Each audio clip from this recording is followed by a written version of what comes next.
I don't think we watched this, right? We go out on a Sage Jam Problems with the reaction. Tekken patch. Lots of people are upset about the way Tekken 8 is for whatever reason, right? The big problem is not that.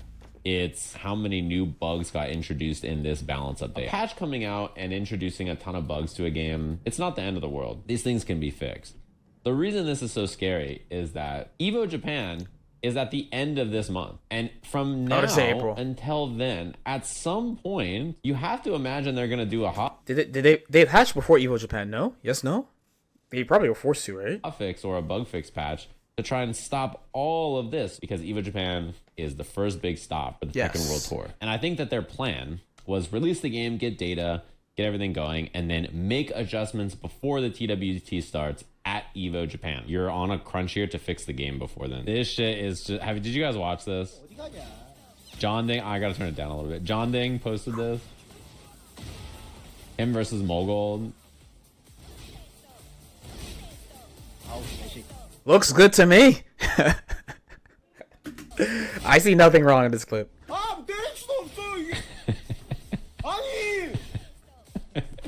Yeah, it looks fine to me. The way she goes flying the other way is so funny. The nerf just makes it... No, I played over the weekend, so I played patch Azucena. The new patch Azucena. Tekken players would not be able to hang in some of the games I fucking played if Azucena is the thing that is driving them crazy. Like, got some bad news for you. And I watched high level play Azucena too, so like, not even using myself as a reference. So I was like, dude, come on, man.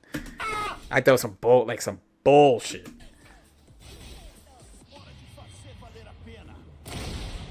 Down forward one. The second hit, she off axis. I don't know why. That would have been a wall splat into a kill combo, by the way. I mean, dude, like, yeah, it does suck. But, like, a lot of people are just like, fuck it, this game fucking sucks. And, like, when you talk about the game like that, a lot of the influencers who played in my tournament were like, do we hate Tekken now? Should I not play Tekken anymore? Does Tekken suck? That's not good, you know? On one hand, you... Damn, the cycle continues, huh? The cycle continues. This was... I don't think this was a talking point for Dragon Ball, because there wasn't a lot of people making... Okay, no, wrong. There was definitely a lot of people making content about Dragon Ball. There wasn't a lot of Dragon Ball fighters, players making content about Dragon Ball until like year 2. That's when people slowly started to make content about the game. But this was a huge thing when Stripe came out, actually. Street Fighter 6 kind of, Capcom players be shilling a little bit, so it took them a few months to be like, oh, this game's a meme. But Guilty Gear was like out the gate. Out the gate. People like, this game is shit. And, I mean, this is basically, if you feel that way, you feel that way. If you are a prominent figure in your community, you got to make sure you know what you're saying. I get accused for being a Strive shill all the time, and I'm actually one of Guilty Gear's biggest critics overall as a series, because I did not fuck with Guilty Gear when I started playing fighting games. Similar, actually, I did not fuck with Melty Blood when I started fighting games. It's kind of funny how life works, but since I liked the base idea of what they were trying to do, Strive, I was basically like, well, I'm gonna do my thing and like explore the game. If the game sucks, I'll know in like a few months. It's hard to say.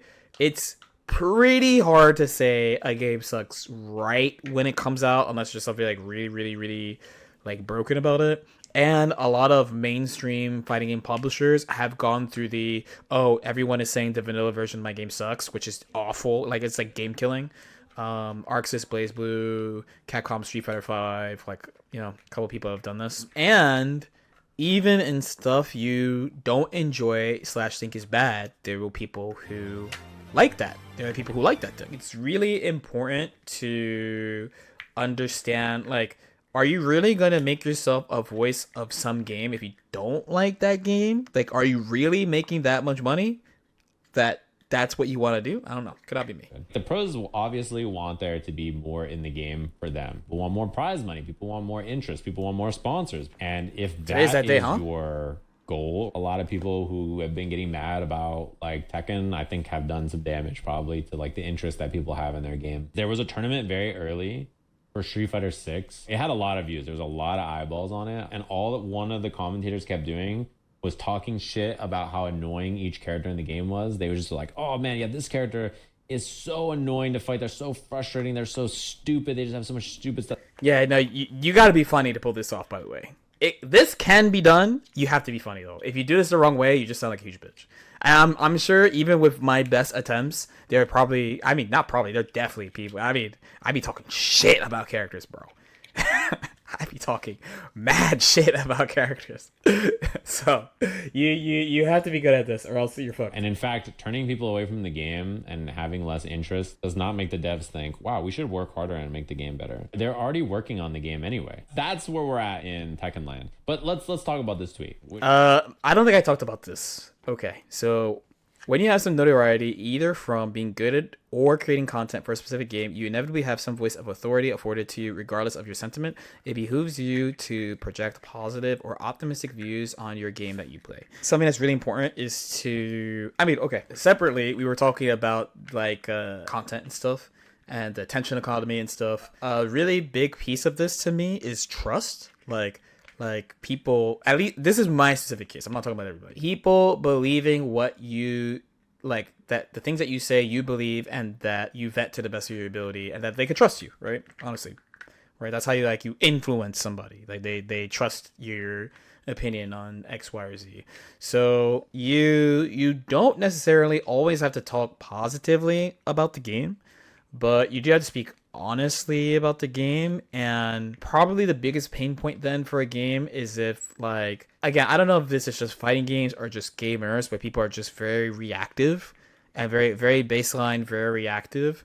So that's why it feels like we need people to say, oh, you should just be more positive. Like, if you were not immediately reactive and always trying to be hyperbolic because it's the internet, then you would probably be able to be more thorough and be able to give like a fair opinion that doesn't come across overly negative unless it has to be. Of course, we're talking about gaming. We're not talking about like real life shit, just video games. If you're gonna flame the game, you are perfectly within your right. If there's problems with your game, you should say bad things about it. You're allowed to be upset at the problems with your game because you should be, right? You play them all the time, you know about the problems. But then the follow tweets. When your public output is negative, that's how people will perceive the totality of the game's scenes feeling on it and will actively discourage new players from joining in or continuing to play it because even so-and-so doesn't like it and they play it all the time. It's interesting when you think about it. One of these things is like I call it like the fighting game community bubble of basically,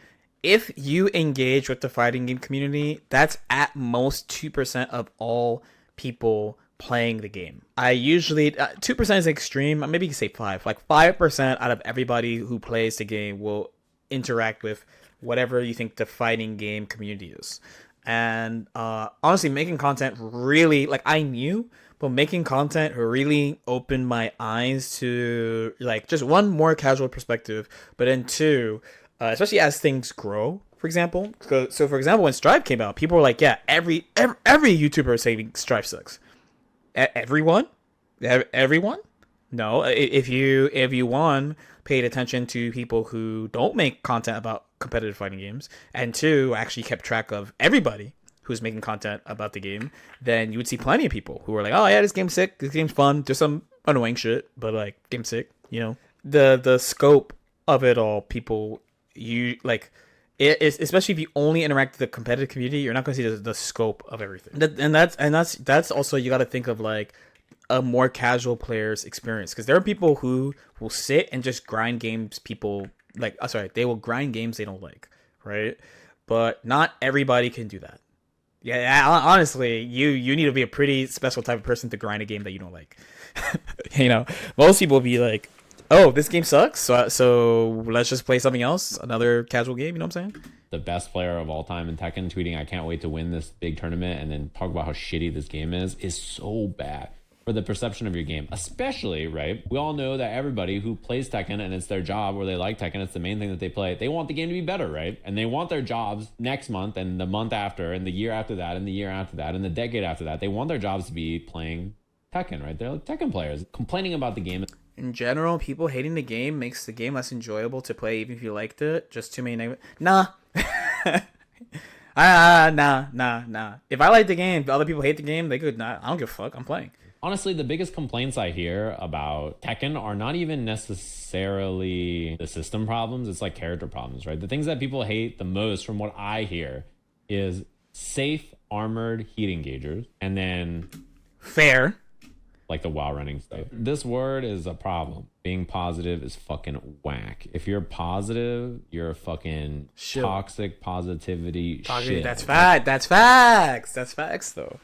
It's not about being positive. It's about being authentic. One nice thing about content is that there's two things you could do. Yeah, I'll teach you some tech. There's two things you could do. You can either sneak in your toxicity while talking about something that you like, or you could do what is called the sandwich strategy and make 2 videos about stuff like, oh, here's a character analysis here, character guy there, and then sneak in a fuck Faust in between that, and then do like, reacting to Brian F and Brian F, and like, oh, there was a tournament, and then oh fuck Gold Lewis, and then, oh yeah, new content like that, and that's how you do it. Trust me, I'm a professional at this.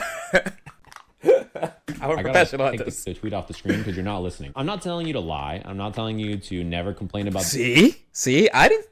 Authenticity. The game. I'm not telling you to only be nice about the game. I'm not telling you to fake your positivity. Don't lie. For me, the games that I play. Authenticity. You know how many people have come from the YouTube channel to here and be like, bro, I didn't even know that you knew like curse words. Dude, actually, the amount of things that people have assumed about me without like seeing the stream or seeing me in person, it's funny, but it's like also that each platform has like a different voice, for lack of a better word, of like, what are you trying to put out there? You know what I mean? But if I spend all of my time non-stop yapping about the problems with the game and just complain and just constantly never said anything positive about the game ever, then people would assume there's no good in the game at all. When you have some, he spelled the word notoriety wrong. When you have some notoriety from being good or creating content for a specific game, great news. That's not you. No one knows who the fuck you are. Let's go back to my point here. You could see how if the best player in the world is like, this game sucks ass, like I don't want to fucking play this game, I want to win so I can talk shit about it. You could see how that hurts the perception of the game overall. People are less interested in the game and everybody thinks it's shitty, then doesn't, first of all, your win means less. But second of all, you're hurting the growth and interest in your favorite game, the thing that you love. And I'm not telling you he's got to be positive all the time. You see how I have to explain? That's the 5th time we've covered our tracks. The devs know that the grounded floor combos in Tekken are a problem. Devs know that the game is really aggressive and wild. They've told you it's going to be aggressive since a year before the game came out, right? So it's fine to have some qualms with exactly how they do it and stuff, but there's some acceptance that you have to have about that. You got to believe them. They're probably telling you the truth. A wise man once said, you must accept the game for what it is. You must accept the game for what it is. A wise man said that. I don't quite remember who, Wink. It definitely was not me, Wink, but you must accept the game for what it is. And the big problem is not that, everybody is just relentlessly positive and chills their favorite game all the time. Because let's be honest, how many people out there who are content creators or talk about games are positive versus how many people out there are endlessly whining or yelling, so pissed all the time, always about the game and talking shit about, like, it's so skewed in the that's the passion though opposite direction. Like, imagine being a new player and trying to find some resource for the game or watch the game, and everything that you see everywhere is just like non-stop complaining about it. So yeah, this is really just like, man, it's just like, dude, it's like a common, I guess it's a reflection of your general feeling about the game. Because you know, at the Invitational, we people were going ham. I was flaming Fells, people were flaming Nago, people flaming Leo. Tempest literally screamed to Umisho, "You are dog shit at this game." But then they hugged. Then they hugged it out. So it was from a place of love. I guess there really is just a way to do it, to do this thing. There, like I don't think anyone left that broadcast thinking that like, oh, everyone in that hotel thinks Guilty Gear Strive is ass, and we all engage of like, fuck this character, fuck that character, and then we go, it was fun. But I mean, that could also be a byproduct of also who are the biggest voices in the community, right? Like, I remember last year, Kizzy told me I was like the biggest Strive YouTuber. He's like, yeah, people watch your shit. And I think a lot of it comes from, it's like, clearly there's stuff I don't like about this game, but clearly there's stuff I like about this game. And even when I talk about stuff I don't like, I try to be fair about stuff. In and out of lobbies. That and Stripe's not a perfect game by any means. And the swapping sides randomly, like on the spec, like there's so many problems with just that. The way you communicate about it is important. If the vast majority of your output on the game is negative, then one, I assume you hate the game. So like, why are you playing it? And two, all it does is create like an army of people who are like, this game must suck ass. What are my thoughts on new players latching on to pro player opinions and problems they don't personally interact with? I mean, it cannot be avoided. Pretty much, it cannot be avoided. That's I mean, I had to personally fix one, right? I had to personally fix the losing on your own offense because people started using that for evil. You know, I think that one is just you can't avoid it, and you have to just make sure you're just thorough in what you're saying about, and then if you change your mind on something, you have to just say it and admit it and all that. How often do you say like, well, I thought about the game and the system and here are my issues with it versus what you've heard other people say? Not to say that they're wrong. The best player may have said something that's good, but they also frequently say things that are also wrong. I respect Reinhardt a lot for engaging eloquently on the new versus old topic, even though he's insanely wrong about everything IMO. I like that. Because like genuinely, I think that you probably do mean that when you say that. That's Pat the Flip for me sometimes. Everybody. Damn. Who's saying that? There's an LK viewer. This is a Squire. This is definitely a Squire. This is definitely a Squire, bro. There's no way you name drop Reinhardt and Pat the Flip back to back of being chronically wrong about this fucking genre. And you don't watch that shit. I don't even say I disagree with it because I'm like, most of the discussions they have, like, it doesn't. I mean, one, they're entitled to their opinion. Two, they're just doing their own shit. You know, Pat is the perfect example. My man just plays Rev. He doesn't say Street Fighter 6 sucks. He doesn't say Tekken 8 sucks. He just says play Rev. I like that. That's good. Streets really like that. I don't know what Reinhardt said. But all I have is I don't think I actually watched it. I only read the discourse about it of the Chris T cross Reinhardt discussion about old games. You know what would be a funny timeline? I go on the Chris T podcast. I don't think streets are ready for that. I think it's too much flame. I don't think I agree with a lot of the things that Pat said in his new article. As an example, the whole premise about modern fighting games essentially being pop music that are like built for the general consumer, and that the end game is you get sick of the pop music garbage and then you go back to playing old fighting games. Cat. Oh my god, that's what I'm talking about. I should read it, but this is like this. That's the exact type of shit that I'm just like, dude.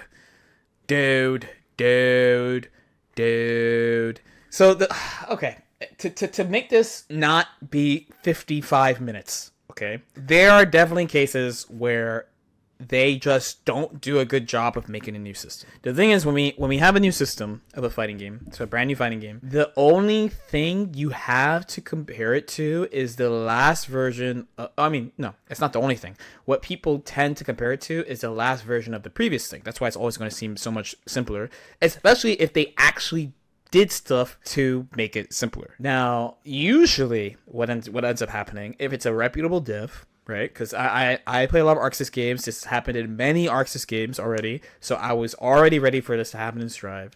Was that between maybe like a hotfix or something, after like 6 months to a year, the people who are saying nonstop that the game for scrubs and is boring and for noobs, they're just going to stop playing. So then the consensus ends up being on what are the players who are playing the game doing with the game and that system, and how do they feel at this point? The core like experienced fighting game devs, they've seen the rodeo. Like the genre is from the 90s at this point. They have a really hard job of they have to somehow balance making the game accessible for a new person and having enough interesting systems and characters so that people who are experienced with the genre and people who are known for the genre, people who speak on the genre, influencers, blah, blah, blah, also think that the game is good. And I think most people too, because I remember when he was like the grumpy old man in my arcade who hated all the new games. And like when I met him, he was that guy. Not the guy who was like, I love Guilty Gear. He was the guy that are like, all these new games fucking suck 10 dicks. And now he's like the play Guilty Gear guy, and like the vibes are different. He's come a long way then.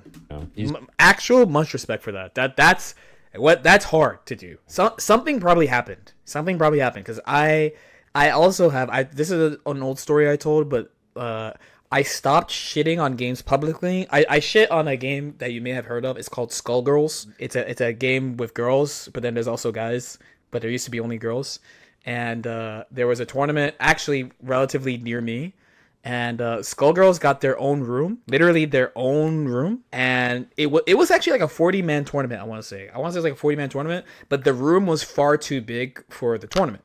So I took a picture of like an empty corner. I said like "Rip Skullgirls," and then a bunch of Skullgirls people were like, "Dude, why would you do that, man? That's fucked up. You're just trying to have fun. Mad people entered. That wasn't funny." And I was like, "It was funny, but it was mean. It was mean. That was fucked up. I got a good giggle out of it, but it was fucked up." And the real big one was like, "You play Melty. You wouldn't like it if people did that to Melty, right?" And I was like, "True, true." And since then, I did my best to try to not dump on entire games, especially if I don't play them. Especially if I don't play them. So I mean, you usually, because I think it's very easy. Haven't gamers consistently been pitted against each other on some like divide and conquer shit? Like just always like between like the console wars, and then there's like console bros versus PC bros, and then like we're all in the same genre, my game's better than your, like people like, I don't know, there's something about gaming it's like that. Usually when someone pivots, for lack of pivot's fine, it could be growth, it could be a pivot where they stop shitting on the other team and they just focus on boosting their team. Gaming tribalism will never end. That, what a great phrase. Gaming tribalism. Because it makes it sound stupider. You know? Because it doesn't matter that much. And then we're playing video games, right? Listen, man. I like fighting games. I engage with and play the ones I like.